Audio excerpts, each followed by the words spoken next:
Good afternoon and a very warm welcome to World of Sport on a programme that stretches over 6 hours ahead of us. It's live World Cup action that extends our programme with the Group 1 match between Poland and Cameroon at 10 to 4. Live too is our motorcycle racing and today's ITV 6. And we also present rallying and top-class athletics from the United States. At the Donington Motorcycle meeting today, our cameras will be covering 3 races. The Yamaha 350s will be providing some very competitive stuff in the Pro-Am series at 12:40, with all the riders on identical machines. At 2:55, it's the sidecars in their John Player International event, and the former world champion Jock Taylor must be favoured. Then at 3:15, the superbikes in the World of Sport Challenge, Randy Mamola looking for a second-round victory after success in the first. Mamola makes it on the chicane, unfit for second place, Randy Mamola.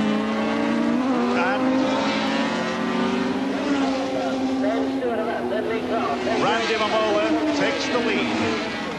The Scottish Rally is the 4th round of the Open Championship, and the golden jubilee of this outstanding event provided an absorbing battle between Hannu Mikkola in the powerful Quattro and the Scotsman Jimmy McRae in the Ascona 400. Our action report can be seen in just a couple of minutes. It's athletics at 12:30, an early season meeting at Berkeley in California, and we look at some of America's top track stars, including miler Steve Scott, who has to contend with the Olympic gold medalist John Walker. In World Cup report at 1 o'clock, Ian St John looks at the game, which showed Brazil to be in a class of their own. Zico is there, Eder there, and Junior is there. And immediately in front of them, a massive blue shirts. Zico, a good shot. Oh, Zico made it.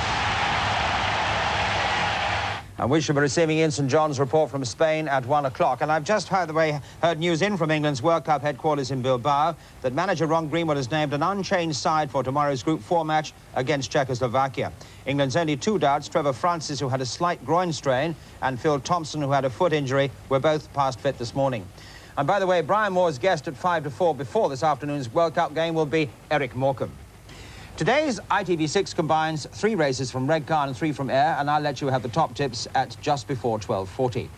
Now some golf news, and Bruce Devlin, the 44-year-old Australian who had to pre-qualify for the championship, is the surprise leader after 2 rounds of the US Open at Pebble Beach in California. Devlin shot a 3-under par second round of 69 for a halfway total of 139. And a 2-stroke lead over the little-known American Larry Rinker. They're followed by 5 more Americans, Scott Simpson on 142, and Andy North, Bill Rogers, Lynn Lott and Calvin Peete on 143. Among those who missed the cut were Sevi Ballesteros, Bernard Langer, Gary Player, Lee Trevino, Hubert Green and Jerry Pate. Britain's Peter Oosterhuis just scrambled in on 151 after a second round 78. Well, let's start today with rallying in the 4th round of the Rothmans RAC Open Championship, the Arnold Clark Scottish Rally, which marks the golden jubilee of this event. After the first 3 rounds, the Welsh, the Mintex and the Circuit of Ireland, the Finn, Henry Toivonen, led the championship with 28 points, 6 ahead of Jimmy McRae, his Opel teammate. Hannu Mikkola and his Audi Quattro were in 3rd place, ahead of Bjorn Valdegaard, Russell Brooks and Ari Vatanen. The Scottish Rally started in Glasgow last Saturday evening, finishing back in the city on Tuesday lunchtime with only 1 night free of driving. A total of 1,200 miles, 47 special stages, most of them the traditional rough tracks through the Scottish forests. But the first test was over the tarmac roads of Glasgow's Strathclyde Park, and that's where our report starts, somewhat dramatically.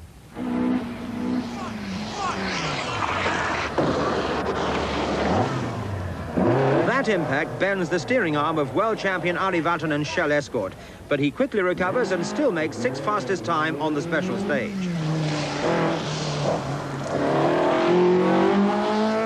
An even more dramatic start for Hannu Mikkola in the Audi Quattro, the favourite for victory on the rally. Braking for the first bend, the turbocharged car is crippled by steering failure, a repeat of the disaster which eliminated them from the World Championship Acropolis rally a week earlier. As marshals help Mikkola to steer off the road onto the grass verge, co-driver Arnie Hertz gets out to inspect the damage.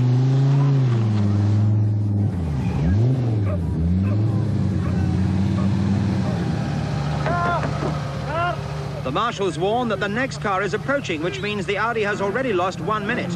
And that car is Jimmy McRae's Opel Ascona 400, on his way to making fastest time on the stage. As Hertz looks for the fault, Mikkola, aware that for him victory is ticking away, inspects the damage for himself.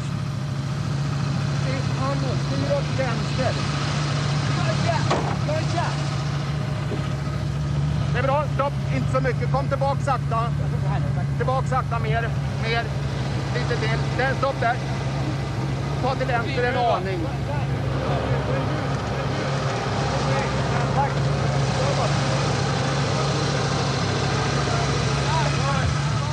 Another minute has passed, and Stig Blomqvist's Talbot Sunbeam Lotus arrives on the scene to be slowed by the marshals.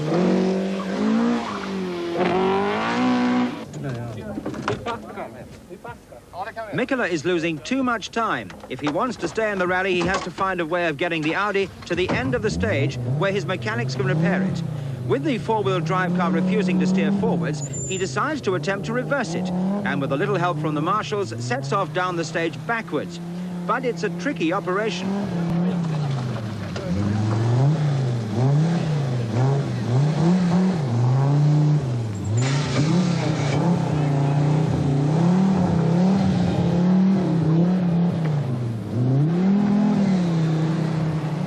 After 8.5 agonizing minutes, he makes it to the service area, a very relieved man.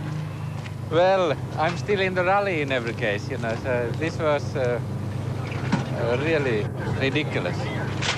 Exactly what happened on the Acropolis you guys. It seemed to have the same effect. Yeah, Acropolis I did the first stage without problem. Now it was before the first bend already, so we have to have a careful look what happened. It was just to lose connection. You're still in the rally this time? Yes, I'm still in the rally, and it's okay, 6.5 minutes is very long time. But it's 1 second per kilometer. I have to be faster than others. You'll do it? No, I don't think so, but we try. Vartanen is also trying and flies into the lead. McRae is second.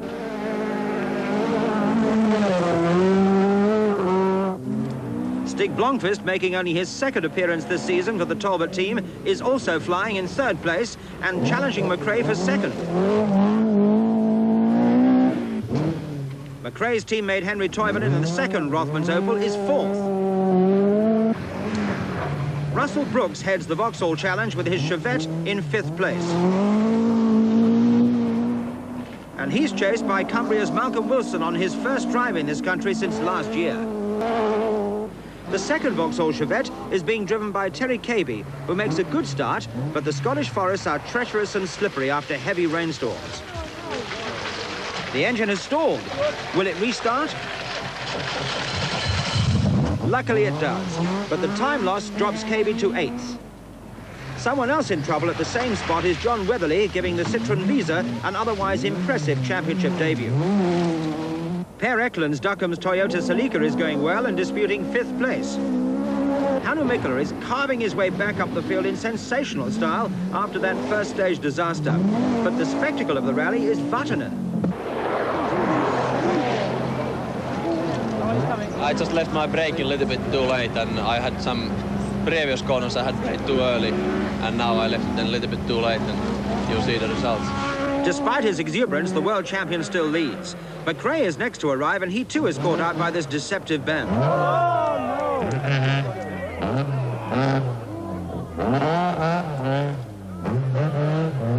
Despite losing valuable time, he still holds third place and acknowledges his mistake with a wave.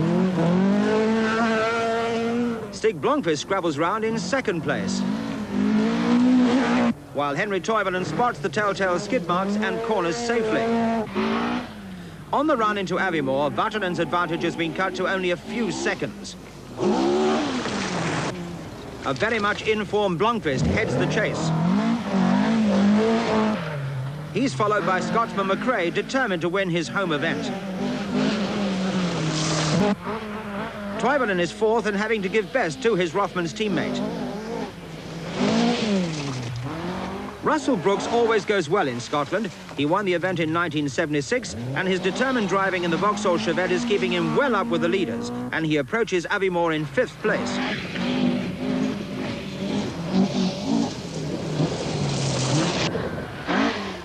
Malcolm Wilson has dropped back following a fire in his car's electrical system.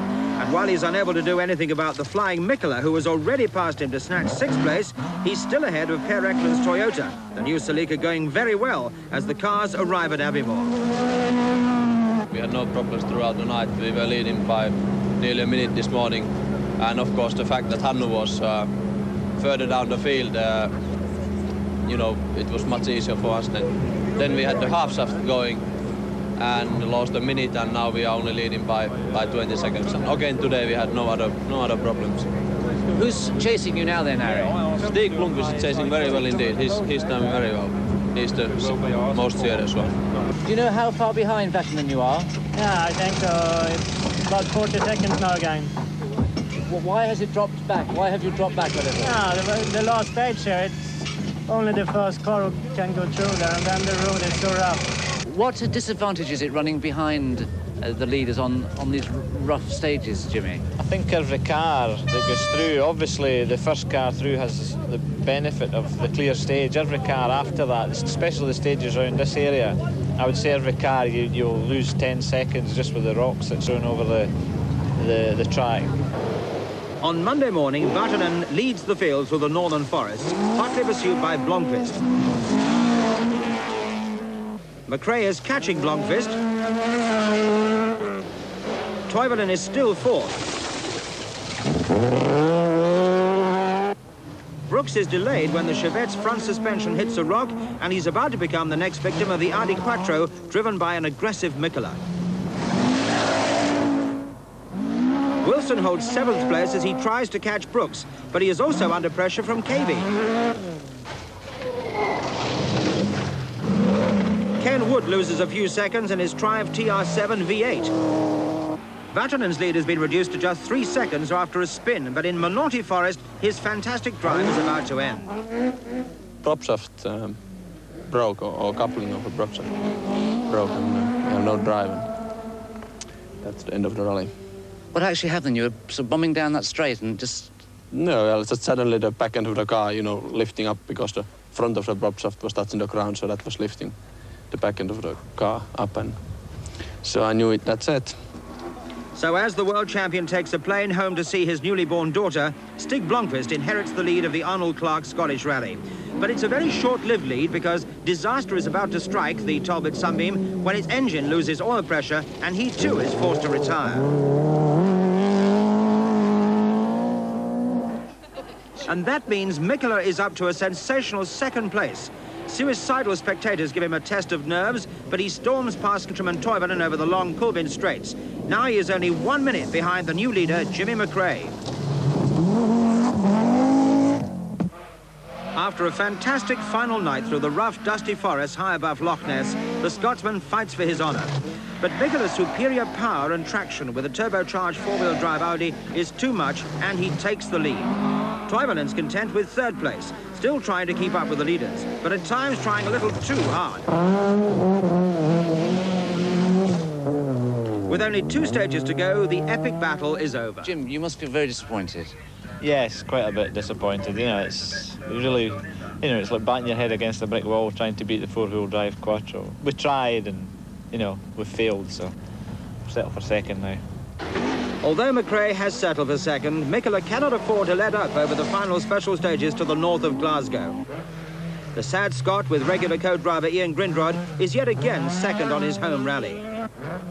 Henry Toivonen and Fred Gallagher finished 3rd. Russell Brooks finishes 4th in the Vauxhall Chevette. Malcolm Wilson in 5th place makes a successful return to British rallying just 1 month before his marriage. Terry Cabey, the other young British hopeful, is 6th in the 2nd Vauxhall Chevette. While Per Eklund gives the new Toyota Celica its first rally result in 7th place.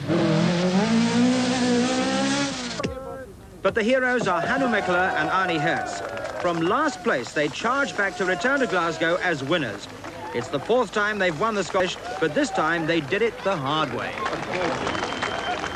The Quattros now won 3 of the 4 open rallies this season, and what an impressive fight back by Mikkola, who's now in 2nd place, only 1 point behind Henry Toivonen, the leader, the Opel driver.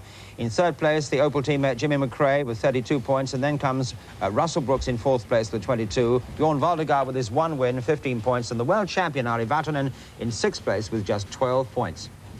Our next rallying is in August on the 14th, when we present a report on the Ulster Rally. Now, it's very exciting to watch a rally on special stages, but as you saw in the film, there are irresponsible spectators who stay on the track until the last second.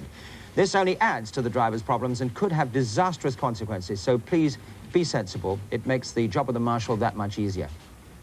Well, now we switch to athletics and make the 7,000-mile journey to Berkeley in California for the Kinney Invitational Meeting, an important outing for America's top athletes with their national championships happening this weekend. And you can see the best of those next Saturday with us. But the Kinney meeting now, and with Steve Scott, John Walker and Evelyn Ashford, the world's #1 sprinter, to come, we start with the men's high hurdles, commentary by Eddie Doucette and Bob Womack. We'll remind you again